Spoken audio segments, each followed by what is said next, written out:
Semua jenazah yang meninggal di desa kami tidak dimakamkan, melainkan hanya ditaruh di bawah pohon. Asal-usul desa Trunyan, Bali. Begini kisahnya.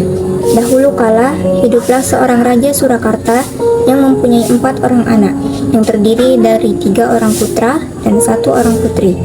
Suatu hari, keempat anak tersebut mencium bau harum, dan si anak putri mengatakan bahwa bau tersebut berasal dari timur. Mendengar itu, mereka berempat pun berangkat menuju arah timur, hingga tiba di Pulau Bali. Perjalanan mereka berlanjut hingga sampai di Gunung Batur. Sampainya di sana, si bungsu memohon izin kepada ketiga kakaknya untuk menetap di sana dan mendapat gelar Ratu Ayu Mas Makete.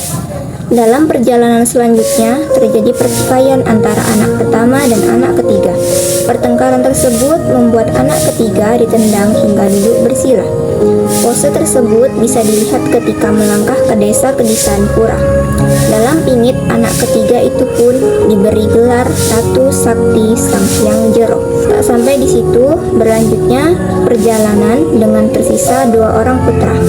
Sesampainya di Danau Batur, anak kedua ingin menyapa perempuan cantik yang mereka temui, namun dicegah oleh anak pertama, dan terjadilah adu mulut disertai kejadian yang sama seperti sebelumnya. Tepat di tempat tersebut dinamakan sebagai Desa Abang Duku. Lalu anak pertama melanjutkan perjalanan sendirian, hingga akhirnya melihat pohon tarumenyan yang besar. Di sana, ia melihat saya yang cantik dan menawan dan mempesona. Ia memiliki hasrat untuk menikahi saya. Mengetahui itu, saya pun setuju dan kami pun menikah. Anak pertama tersebut lalu diberi gelar Ratu Sakti Pancering Jagat. Ia lalu menjadi dewa tertinggi di desa kami, Desa Trunyan. Sedangkan saya mendapatkan gelar Ratu Ayu Pingit Dalam Dasar yang menjadi pelindung Danau Batur.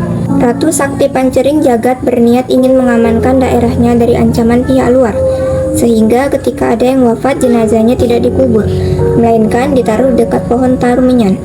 Pohon itulah yang menyamarkan bau jenazah dengan mengeluarkan bau harum.